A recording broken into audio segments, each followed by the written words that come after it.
Welcome to the UpLevel Martial Arts Community Podcast. My name is Jason Guyton. Thank you so much for joining us.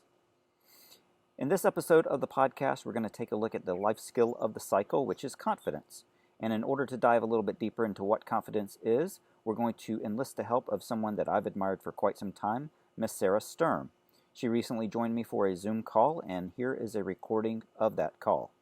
Enjoy. Sarah, hi, how are you?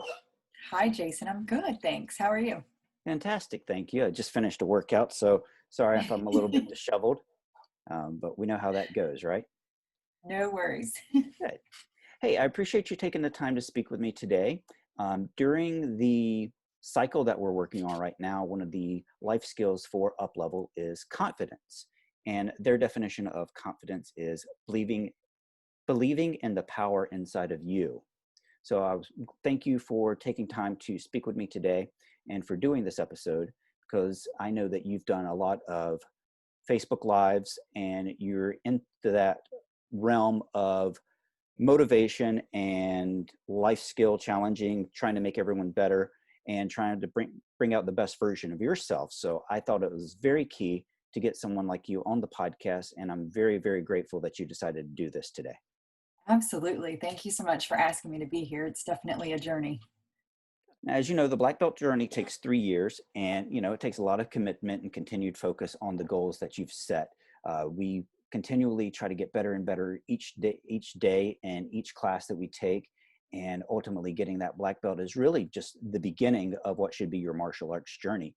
And each of those 9 life skills that we have for each of the cycles, there are some challenges that we do. And for confidence, one of the things that we're doing is, some random acts of kindness or things that are uncomfortable for you, like just standing in the middle of the downtown mall or whatever, if you're in Charlottesville, and, belting out a song or something like that.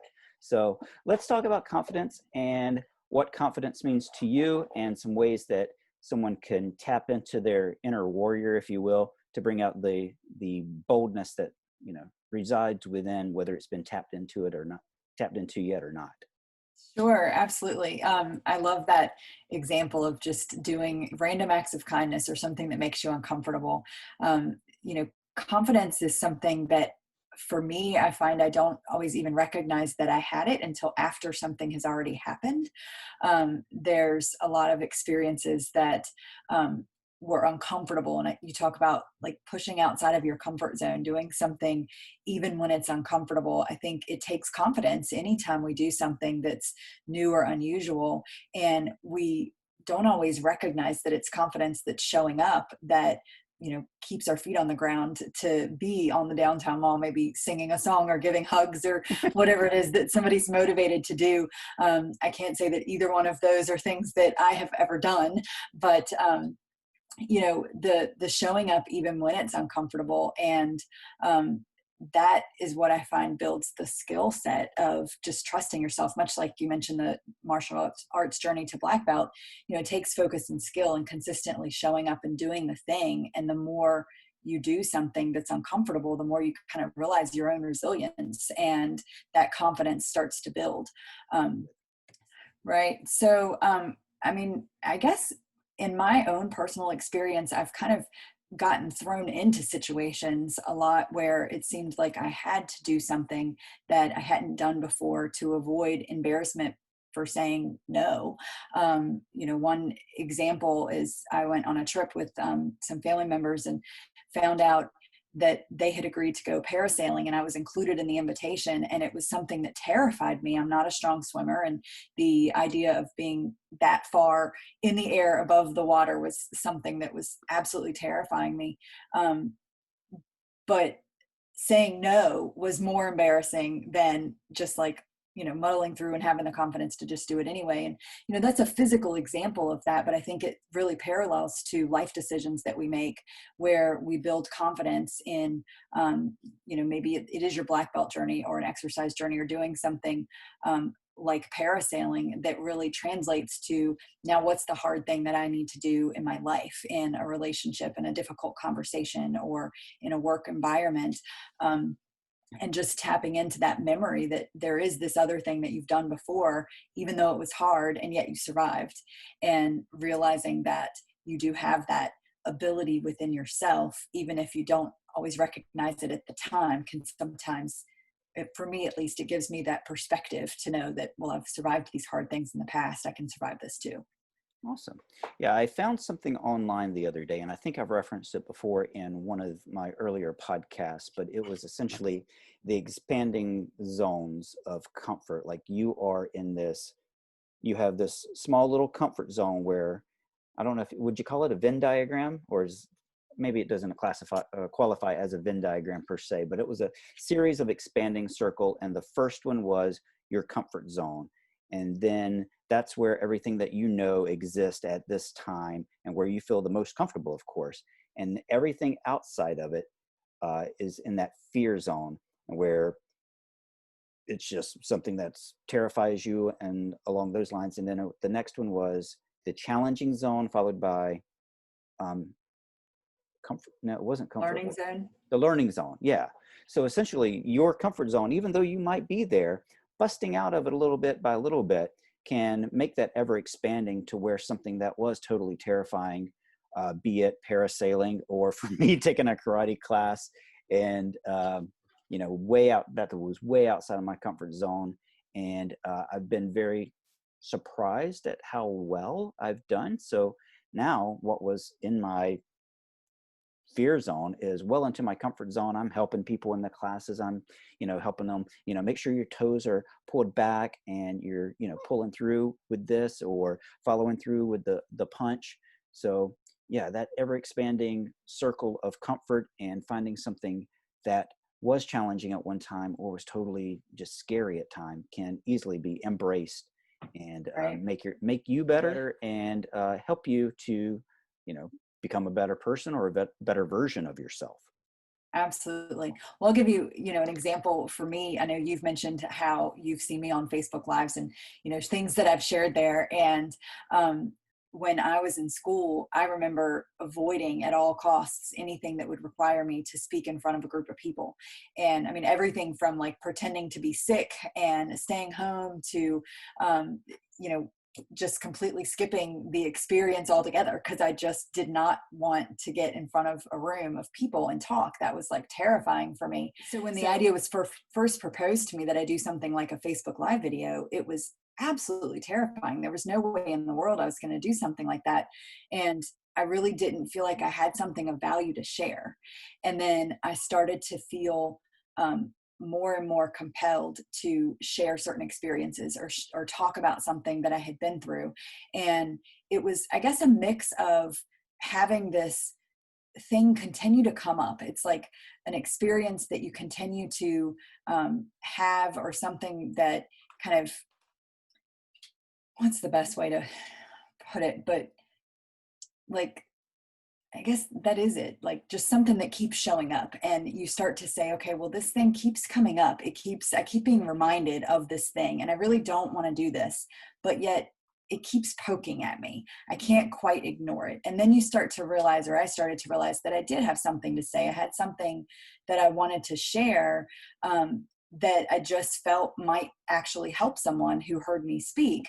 And then that had just continued to be the fuel that kind of built the fire. So I had this little spark of confidence initially that propelled me into, sharing something that I thought might be of value for someone. And then finding that that was helpful inspired me to then be more confident the next time that little nudge started to show up that I wanted to share something else that could be helpful. And I think that if we're paying attention, there's a lot of times when we get nudges of things that push us out of our comfort zone, and we can either ignore them or maybe lean in just a little bit. And I think that if you just lean in a little bit towards that thing that's pushing you out of your comfort zone, you can get more clear as to what the next step is, and just leaning in and kind of trusting yourself to go forward with that wherever it takes you. Great.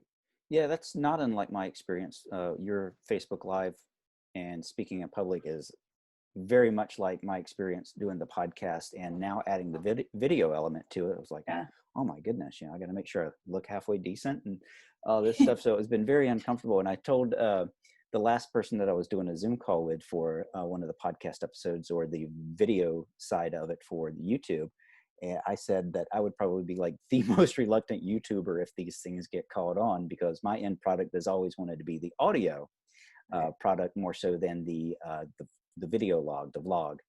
Um, so, it's just one of those things where, sitting down and recording your own voice and listening to yourself. And, you know, I had thought about doing podcasts for a long time, and I kind of talked myself out of it so many times because I'm like, well, who am I? I don't have alphabet soup behind my name, or I'm not a clinical psychologist or anything like that, but I do have something to say, and I have life experiences which might be able to benefit. I've made some good choices in my life, and I've made some not so good choices, and I've learned something from each of them. And if that can help the process of sharpening someone else, iron sharpens iron, and if it can help somebody else avoid a pitfall or create a shortcut, I'm all for that. And that's one of the things that I want. The end goal that I wanted the podcast to be was, something that we can talk to people from the community and folks outside the community or friends of the community. I know that you have several friends that are in the UpLevel community. Um, I and do. so it's not familiar, it's not unfamiliar with you to you at all. So my end goal was for the podcast was to help me get outside of my own comfort level, become more confident, as well as create those shortcuts and lessen the curve for somebody else out there who's trying to be the best version of themselves. Absolutely. Good, good. Well, we talked about the expanding comfort zone, and what we say a lot in the up level community about fake it till you make it. Like if something is uncomfortable, I know that during the cycle, since it is the life skill of the cycle, that fake it till you make it. If you're not comfortable doing something, let's just go ahead and do it, and getting that series of practices going. What are your thoughts on the fake it till you make it mentality? And is there merit in that, or I think there definitely can be. There's been a lot of times in my life that I definitely have just pushed through and pretended or shown up as if I was courageous and confident, even if I was terrified on the inside.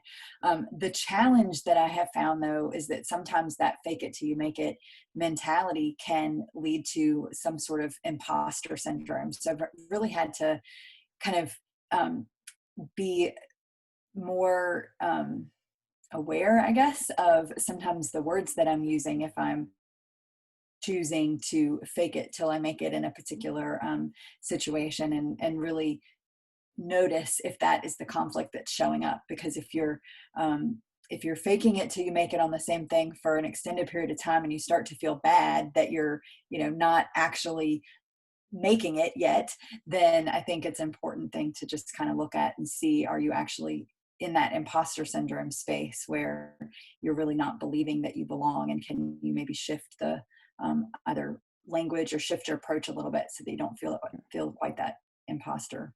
gotcha. One thing that I think also with it, and I'm going to stumble around with my words for a few moments, so bear with me. But Sure. I think for a lot of the confidence is finding the place that you are most comfortable. And, there's nothing wrong with, challenging yourself and, trying new things and all that stuff. But once you get to where, that's where I want to go. Once you get to where you know who you are as a person and what you want to be involved in, then things become a lot easier. Like, for example, if I walk into, I'm just going to pull an example. If I walk into a nightclub, I might not have the confidence that I would want to have in a nightclub situation, but maybe that's not the place for me. Right. So finding that place of where you're most comfortable, what your strengths are, as well as what is important to you and what you value as a person, that's where I think a lot of the confidence that will come out. Like once you find exactly where you want to plant your feet and start growing as a person, that's where the most confidence is going to be, once you know who you are. Absolutely. And I think that that's where confidence comes from, is really being clear on who you are, and knowing that everybody makes mistakes. Everybody does things that they're not quite sure about. That's how we figure out what we're sure about, right? Like is going through that process of kind of self-discovery. So when I'm feeling not confident about something, really moving through that experience, I think, is really important to determine what are the next steps. How do I grow my comfort zone? Or as you just shared in the nightclub example, recognizing maybe this isn't the right fit for me. I was in a corporate career background for many years and was very successful in that environment, and yet felt in every instance that I was in the corporate world a nudge to do something different. There was something that I felt constricted in that sort of space and wanted to have more independence and more freedom of my lifestyle. And that was really uncomfortable. And I was working for a company that actually filed for bankruptcy. So I had a period of time where I was unemployed and just trying to figure that out. And then had another corporate job that came after that all wrapped up, because, that's what was comfortable, this traditional type of work environment, and very similar situation in that role. And I'm realizing this as I speak this out loud to you, but in that role, I also got to a point where I just felt this nudge to do something that was more speaking to who I was and more in alignment with my personal, my family, and my beliefs. And I took a hiatus and went to school for a couple of years and finished my bachelor's degree, and then it had all of these creative ideas and not the confidence to just pursue them. I needed something more traditional. So my comfort zone was continuing to expand. And yet there were a lot of times when I recognized that I wasn't quite as confident as I wanted to be. So I ended up back in that traditional environment. So I guess the reason I share all of that is because it did lead me to the role that I was in when you and I actually first crossed paths. And again, very great position, great company, great experience. And yet this nudge came back that there was something else that I wanted to do and needed to do. So recognizing who you are as a person, I think, is really important. And if we're practicing just being aware of those little things, then you start to have more confidence along the way, even if you don't see it as it's happening. And it's like just leaning into those little nudges and the things that start to build. So yeah, that's an interesting journey. Yeah. So let's talk about public speaking. In my little side hustle, I DJ weddings, and I am still not very comfortable. I do it because it's part of it and I can get through it just fine.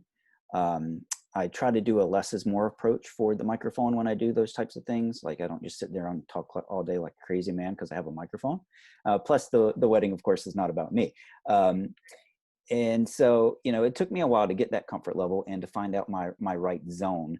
Have there been situations that you've been in and lessons that you've learned from public speaking situations? Other than I do Facebook Lives fairly often, but not a ton, I still am very nervous beforehand. It's not always as confident as it might appear on the other side. And I think that that's a space of just being courageous and confident in that moment and doing it anyway. I lean into the nudge to want to share something when I feel like I can share something of value. What you said earlier about, you can help someone else sharpen their saw. If I can share something through my story that can be helpful to someone else, that's my goal. I want to really help, other people see the value that they have and the value that they bring to the table, because that's one of the things that has become clearer in my journey, is recognizing that everyone, no matter what your experience has been, we all have a story that can help someone else if we share, where we've come from. And there's definitely moments and certain things that will be heavy on my heart, or I'm really excited to share, that seem to come out clearer and with more ease than other things that feel forced. But I continue to do both as often as I can, simply because I know that it's the process of doing the thing that's hard that helps you get better at the thing that's hard. And if I do want to get better at doing videos and communicating more information, providing value to people that helps them improve their lives. And I find that the only way I'm going to improve is continuing to do them, continuing to have conversations like these that are maybe uncomfortable because it's, out of my comfort zone, even this, but yet if it can help someone, and the more I do this, the more I'm going to sharpening my own saw too, and hopefully able to provide a message that helps even more people. Good, good. I totally understand. This will probably be episode like number 19 or 20. Don't think, I haven't lost count, but I can't remember exactly where we are in the production. But it should be like 18 or 19, maybe 20. And I still get nervous doing them. And I don't think I have the confidence level to do a Facebook Live because I like to be able to stop, edit, and redo.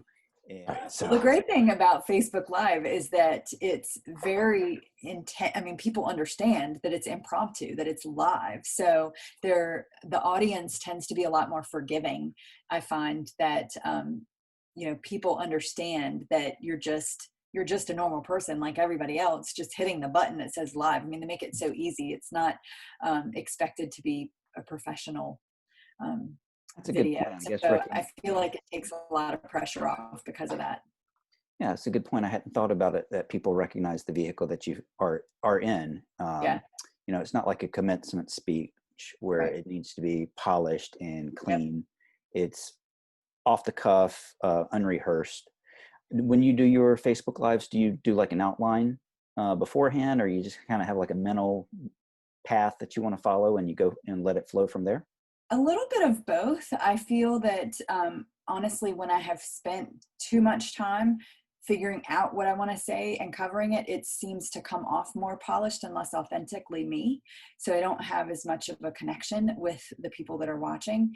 And the connection really seems to come from that authentic conversation and just being able to show up in the moment and kind of read the room, so to speak, and be authentic in that way. And I'm actually getting ready to do um, another challenge where I'm going to do 2 weeks of Facebook Live videos every day, and that it terrifies me. I'm Wow. gonna I'm gonna learn a lot and hopefully improve a lot. But even though I have quite a few Facebook Lives under my belt, it's definitely scary because it is putting myself out there in a way that is uncomfortable.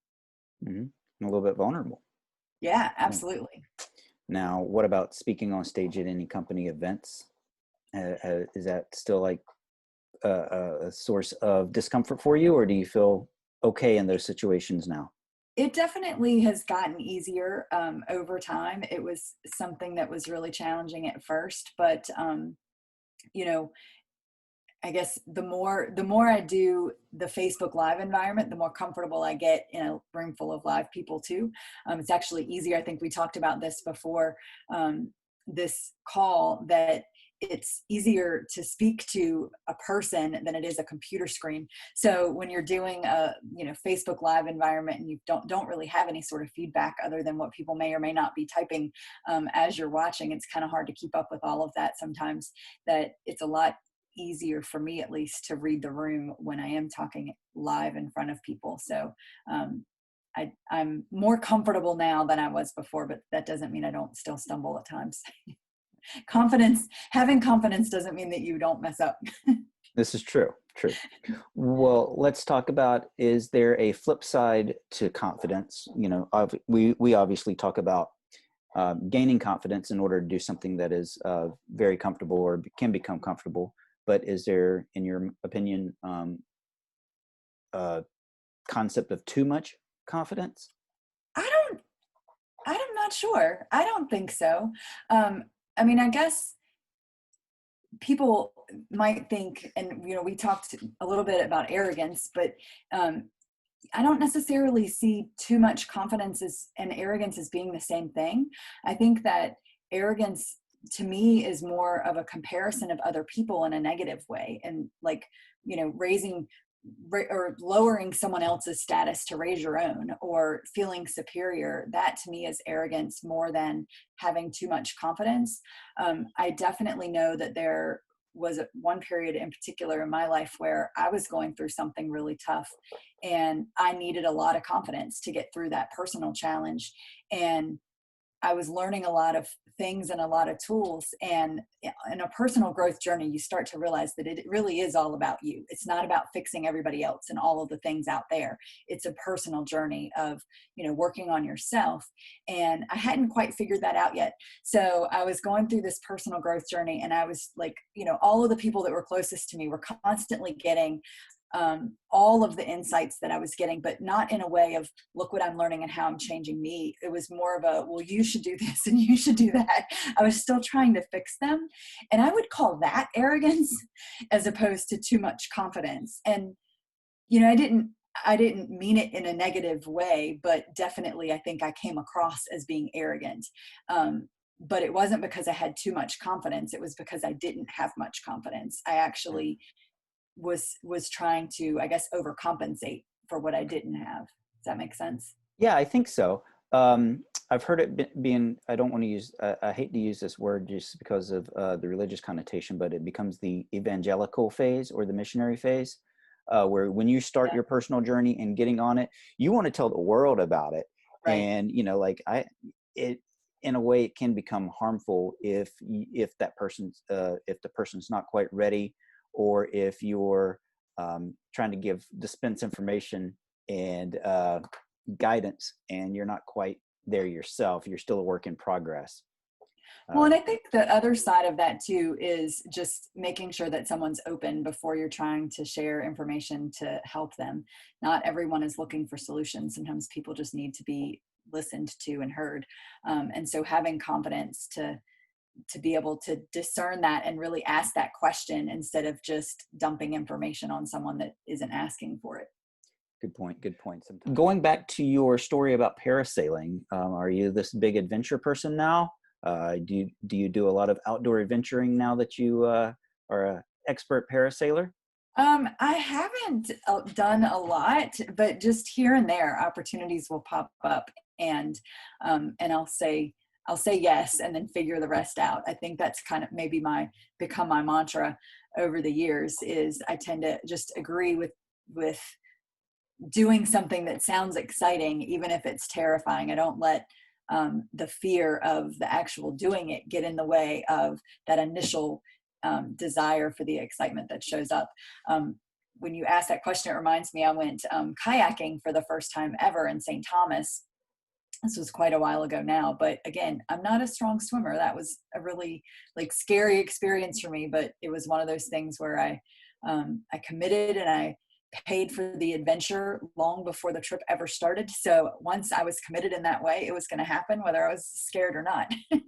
Gotcha. So the confidence that I had didn't really matter. Was it out in the ocean, or was it like freshwater? I'm assuming I in the actually ocean. don't remember now. It was a cruise trip and it was just a stop while we were there. Okay. And I don't remember Maybe it was brackish. the body of water. Yeah, it That's wasn't. okay.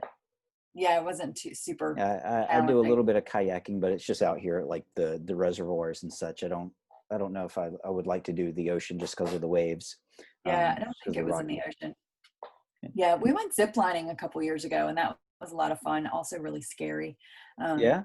because yeah, I mean it's a heights thing, and just not. I don't know. It was scary, but it was fun. We not trying to live like vicariously through my son or anything like that, but watching him develop from a baby to now he's 6 and aging, growing every day. We put a zip line in the backyard, just it clips in and it goes diagonally across our backyard, which is at a slope, so he's never very high off the ground, but just watching. And we have it in tiers, so you can start at the lower one, the middle one, or the high one. And of course, daddy gets up there and does the high one and Right. goes really fast across it. But watching him making that progress from having the confidence to go from the small one, the lowest one, to the middle one. When I had hooked it to the middle one, and I can't tell you how many times he climbed a ladder and he's like, nope, not quite ready. So we let it go. And then after a while, Uh, his neighbor friend came over and went down the middle one, and next thing you know, Andy wanted to try it. And watching that comfort level expand for him was just very fulfilling and very satisfying as his father, and just getting to see that somebody push their limits and become a little bit more confident in things. And now he doesn't want it on the lowest settings, just like we That's talked about. awesome. When something's outside in your comfort zone, you can push past it and expand it. He's doing that on a day-to-day basis, and so are we as black belt students and public speakers and Facebook livers. Well, and I'd love to just point out something that you Yeah. just said in that story. His friend came over and did the middle line, and then it was like he just was totally comfortable with that himself. You can borrow confidence, I think, from other people sometimes, and that's where the people that you're surrounding yourself with, when they're really encouraging you to push outside of your comfort zone instead of discouraging you because it makes them uncomfortable, I think that can be a really big factor in your own level of confidence. And also a great way for you as a parent or any of us to see that when we show that we're confident, when we're doing something that's challenging, we are allowing other people to maybe borrow our confidence as well. So just a Good really point. cool Yeah. thing Yeah. that I heard you share. Oh, thank you. Thank you. Yay, I shared. Great. Well, let's see. What are some books or podcasts that you enjoy or that have been particularly influential to you or impactful? Well, I mean, I read a lot. There were a few years in the beginning of my personal growth journey where I think I read like 100 books a year or something close to that, and I still read quite a bit, not maybe at that level. So there are a ton of authors that have influenced me. A lot of traditional people. I know we talked about Brian Tracy and Stephen Covey, and authors like Jim Rohn, Robert Kiyosaki, Bob Proctor. But they all come to mindset. It all covers mindset and really this confidence that develops with what you think about. And I think that it's the possibilities. And also I love hearing people's stories. I love listening to autobiographies or people share sort of the challenges and the places that they've grown confident in areas that were difficult for them, because it just helps me see the possibilities. There's not a specific podcast that I listen to regularly now, but I will say one book that has really been impactful is, a couple of books recently that have been really impactful. One is Atomic Habits by James Clear. And it's really about just that routine, creating those habits.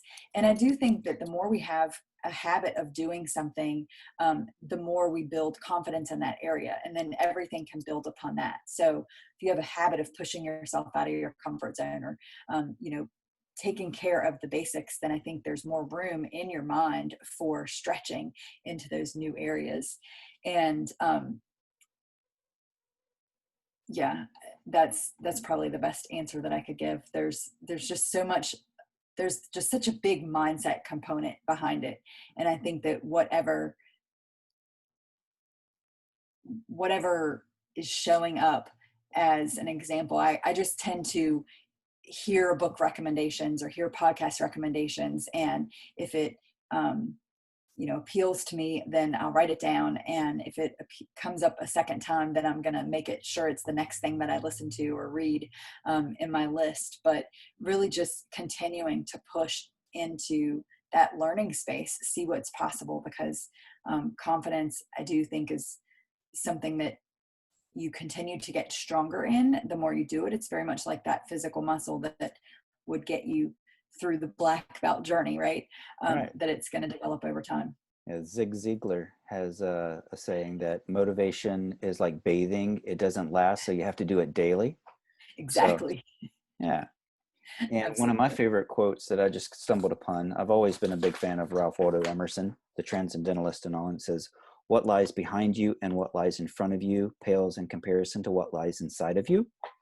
And I think that's really key, because any of the reading that I've done in the nonfiction space and the self-motivation and the mindfulness space, it really comes down to your personal attitude and you being the one that has to get up. no one's going to earn your black belt for you. No one's going to make you a millionaire. It's not going to happen overnight. It is a process. And I feel that confidence is a process. And like you said, that muscle that might be a little bit atrophied or undeveloped, but once you start exercising it and doing the physical therapy behind it, it can be, the glamour muscle, if you will, that you have, that you want to showcase. And you can, make that your flagship, the confidence, and to do new things and to expand your comfort zone. Yeah, absolutely. Well, we always ask a question. Um, One of our common thread questions is, we always talk about the modern day black belt, someone who's present and shows up, does the thing. So what, in your words, would you say is a modern day black belt? I guess for me, it really is about continuing to try to be a better version of myself every day. I think that, the journey is the process, and that's a continual thing. There's not a destination where it stops. Like if I'm still breathing, then still have more life to live and more to learn, and continuing to have that attitude of wanting to become more every day so that I can have a bigger impact and a better, um, better impact on others is really my goal. And that's not always comfortable. So having the confidence to keep going and continue to push those limits, as often as I can, I think that's the journey, right? It's the journey of who you become in becoming a black belt, and not just the destination at the end. Very true. Well, Well, let me just throw in one other thing about sure, like certainly. the modern day black belt. I took the long road to finish my college degree, and it was often very challenging, and the um, number of distractions that showed up in my life were many. So there were a lot of opportunities where it would have been a lot easier to give up. And yet I had the confidence that if I continued to go and I continued to do the work and show up and take the classes and the courses and, face the things that were difficult, that I would, get this end result of the degree. And I remember hearing people say, the time's going to pass regardless. The time's going to go by whether you're in school or not. And also this notion of the journey. It's about the journey, not the destination. And it's taken me a while to really understand a bigger notion of what that really means, and recognizing that, who I am, and I'm not using my college degree in any way, shape, or form at this point in my life. So, I think that's true of a lot of people, but the confidence that I built in myself going through that process of, sticking with this was an important goal for me to be able to finish in my life at that point. And the confidence that I gained going through all those ups and downs and facing all of those distractions and still sticking through the process to achieve the goals that I had set for myself, those did help me become a more confident person. And it was the journey of developing and that journey of becoming. So I like to think about that when I'm hearing that, it's about the journey, not the destination, because I think that's always true. And yet we tend to lose sight of it when we're locking into a certain destination or we have a certain goal in mind. But it really is about enjoying that journey, and the emotion and the excitement that you have about something is the mindset that's going to keep you pushing and keep you saying yes. So that's my, I guess, parting words on That's well put. Thank you the so black much for belt. sharing that. You're welcome. Absolutely. But I'm kind of curious, like, do you have like a morning routine that you do, that kind of like you wake up in the morning and you do the same thing over and over again, or kind of psych yourself up for the day, self Yes. affirmations, miracle mornings? Yeah. So my morning routine is very much, or loosely based, I should say, on Hal Elrod's book, The Miracle Mornings. And so that SAVERS process, I love because it's an easy acronym to remember.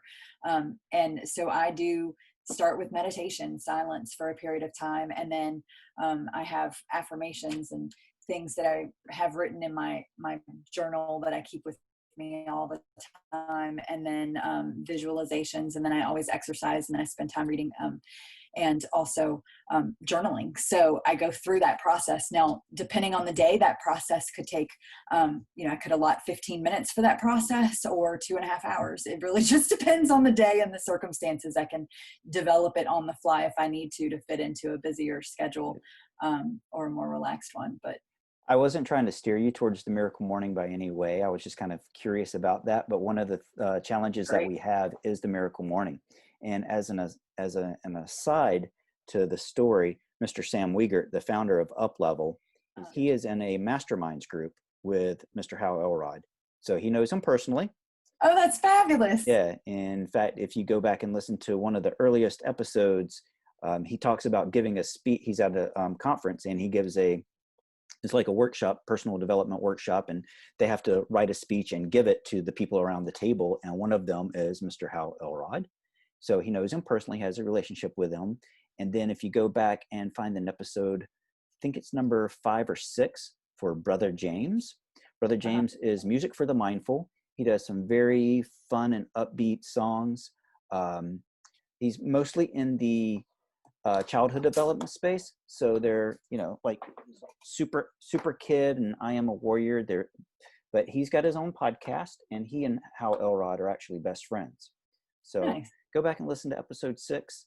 I will. And check out Brother James's podcast. He actually started it after the UpLevel podcast started. I think he's probably on episode like 10 or so now, but okay. He is a phenomenal guy, and his songs are outstanding. And we enjoy listening to him because it's not the pop music you hear on the radio, but it's right. music for the mindful. So that's empowering. It's just uplifting and some really great stuff to help build that confidence inside of like my son and even me. I mean, I've rocked out to it in my truck before. In fact, It matters. What you fill your does. mind in with definitely has an impact on how you show up and how confident you feel, whether you feel like the world is against you or for you. Very true. Very true. Do you feel confident with everything that we've done here? Would you like to do a closing thought segment? Is there any kind of big uplift that you want to do, or do you feel like we hit everything and we can kind of just I work with wish what we there have? was. I'm better at like after the fact going, oh, I wish I'd said that. That's okay. But I'll remember. I've got video evidence of what we're wearing and how everything's positioned. So if we need to go back and edit it, we awesome. So I don't think of anything offhand. I think, one thing that I definitely recognized, sort of reflecting before this conversation, but in other times too, is that even just like the corporate environment examples that I gave you, there were many times when I was just kind of nudged to do something different and it didn't quite have the confidence to do it. I think that's just how life works, right? Like you either are aware of the little opportunities that you're getting to get pushed outside of your comfort zone. And if we ignore them or you don't lean into them, then something's going to happen to force you into them. And, for me, that first job, the company filing bankruptcy and suddenly being unemployed in this role that I, envisioned I was going to be here for, the rest of my life. I think I was 20 when it happened. So what that looked like, or 21, that was a very different visual at the time than it is now. But, just recognizing that you never have control of the outside circumstances, only ourselves. And that, it's definitely, it's hard to change your way of thinking or to do something that you don't feel confident about. That can be the fact that it's difficult is real. And I don't want to minimize that at all, but you can't, it's impossible to change the world around you. It's impossible to change the circumstances. You can't make it not rain if it's raining today. I can only change the way I feel about the rain. So having the confidence to continue to pursue those little nudges that are moving you outside of your comfort zone, or the little things that you want to do, is really the path that's going to give you the most control on a positive life and a positive mindset. Sarah, thank you so much for taking the time to speak with me today about confidence and, becoming the best version of yourself and believing in the power inside of you. I truly think that there's some great nuggets of wisdom that people can extract from this phone call to kind of make their life a better version and to have a little bit more confidence in all that they do. So again, thank you. Thanks for having me, Jason. I hope it was valuable for somebody out there listening. I'm certain that it was. Thank you again. Many thank yous to Miss Sarah Sturm for joining us for this episode. She has quite a few connections inside the UpLevel community here in Charlottesville, and I'm certain we'll be hearing from her in future episodes as well. I hope you enjoyed it. I hope you are always continuing to practice, and of course always continuing to UpLevel and unleash. Kia! This is Sam Wieger, founder of UpLevel Martial Arts. Thank you so much for listening to our podcast. We hope you found it fun and educational. If you did and it added value to your life, please share this with a friend who you think might benefit, and please give us a 5-star review.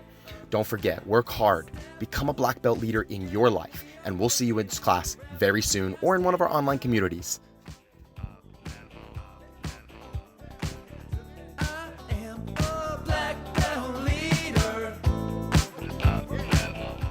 Be sure to find and follow us on YouTube, Instagram, and Facebook, and always at our website, uplevelmartialarts.com.